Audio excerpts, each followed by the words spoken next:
Ladies and gentlemen, please welcome to the stage retired Navy SEAL and American hero, Christopher Wiley.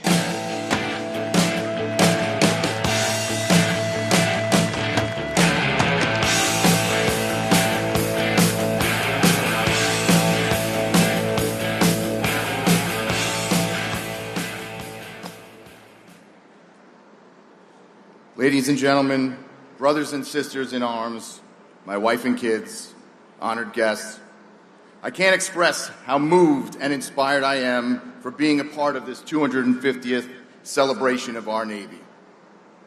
I would first like to say thank you to the crew of these ships and sailors for hosting this event. We understand the effort and manpower to make this happen, and thank you for carrying the torch, protecting our families and this great nation. While I was reflecting on this momentous occasion and milestone for our country, I looked for a voice or a message to turn to. Our Secretary of War and my Navy SEAL ethos came to mind.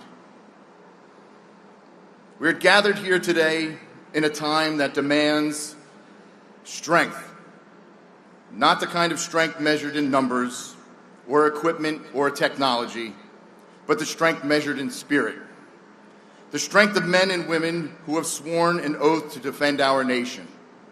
The strength of those who understand that freedom is not a gift, it is earned. It is guarded and, if necessary, paid for with sacrifice. The Secretary of War recently reminded us of a truth we sometimes forget. America does not stand tall because of its weapons. America stands tall because of its warriors. Weapons rust, technology changes, but the human heart, sharpened by discipline, courage, and resilience, that endures. That is what keeps this republic alive. As Navy SEALs, we don't just know this truth, we live it. The SEAL ethos is not simply words etched on a wall. It's written in sacrifice. It is carried on the shoulders of every man and woman who has ever worn this uniform. It says, "My loyalty to country and team is beyond reproach. I humbly serve as a guardian to my fellow Americans, always ready to defend those who are unable to defend themselves." That is more than a creed. That is a covenant, a binding promise to each other, to the mission, and to the people of this nation. And it is lived not just on the battlefield, but in the quiet places when no one is watching.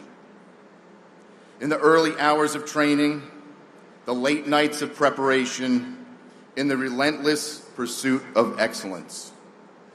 That is where the ethos is forged. The Secretary's recent words echo this same call. Readiness is not a posture. Readiness is a way of life. And he's right. Readiness is not something we turn on and off. Readiness is not a box to check. Readiness is who we are every day in every choice we make. It is built in sweat, in sacrifice, and in repetition. It is built when your lungs burn, your body aches, and every part of you screams to quit, but you refuse. It is built when you choose discipline over comfort, when you choose to serve others before yourself, when you choose the harder path because it's the right one.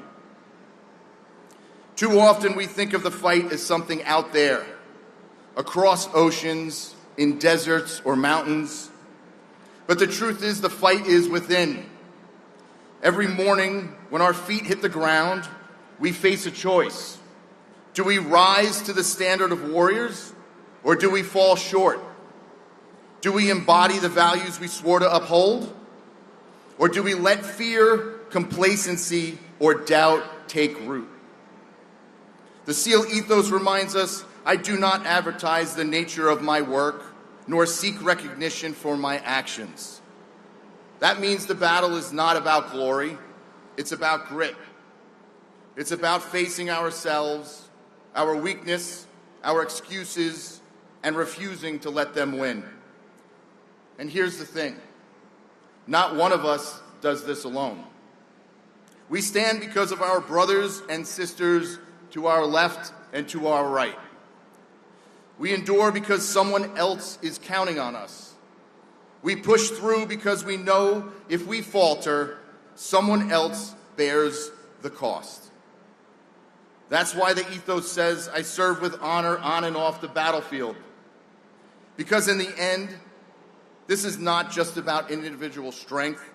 This is about unity, about knowing that the man or woman beside you will not quit, will not surrender, and will not let you down. And in that bond, in that unbreakable trust, we find the strength to overcome any obstacle. Our Secretary of War is not trying to make our time in the military harder. He's trying to ingrain in each and every service member that discipline in both physical and mental readiness is a lifelong lesson. I believe he is not only ensuring that our military is fierce, lethal, and ready today, he is looking toward the future to ensure that we all become leaders in our own communities as veterans. There is a simple truth that when you hang up that uniform, you become a veteran. Only those who have never raised their right hand and taken this oath of service can be called civilians. I believe our Secretary of War wants us to take the lessons learned during our service and become examples for generations to follow, to become the compass for our youth, examples to aspire to. I can tell you from experience, it is not an easy task finding purpose after the military. It took me decades to navigate emotions, frustrations, and the constant desire to serve again. Ultimately, I found what I call service after service. I realized that serving others and making my fellow veterans my focus helped me feel whole. It gave me purpose, direction, and a sense of camaraderie. I now run a Naval Special Warfare Museum in New York, named after Lieutenant Michael Murphy, a Navy SEAL who received the Medal of Honor for his actions in Afghanistan, and the movie depicted was Lone Survivor. Every day I must rise to the level of a Navy SEAL because people are expecting it, and they should. Even though I am medically retired, I cannot be an out-of-shape SEAL. How can I recite to our visitors that my nation expects me to be physically harder and mentally stronger than my enemies if I don't look that way? How can we expect our future generations to rise to the occasion or hear the calling if we ourselves do not? I must be that image of excellence in front of our school field trips or any visitor who is expecting to see the tip of the spear. I lean on discipline learned from years of service, knowing that I still have service to do. I still have to be an example for my own children, my neighbors, my community, and my nation. You see, our service never stops, it evolves. In today's world, resilience is everything. The challenges we face are not short-term, they are enduring. The missions are longer, the threats are more complex, and the demands on our force and our families is heavier. Yet the expectations remain unchanged, that we will not falter, we will not retreat, and we will never quit. As the ethos concludes, the loyalty to my teammates and the mission is sacred. I will not quit, I will not fail. That is the warrior's promise, not only to those who wear the uniform, but to every American who looks to us for strength, for safety, and for hope. So as we stand together today, let us reaffirm what is expected of us: to embody honor, courage, loyalty, and resilience. Let us remember that every action and decision we make reflects not only on ourselves, but on the generations of warriors who came before us and those who will follow after. We are not asked to be perfect. We are asked to be relentless. We are not asked to avoid adversity. We are asked to thrive in it.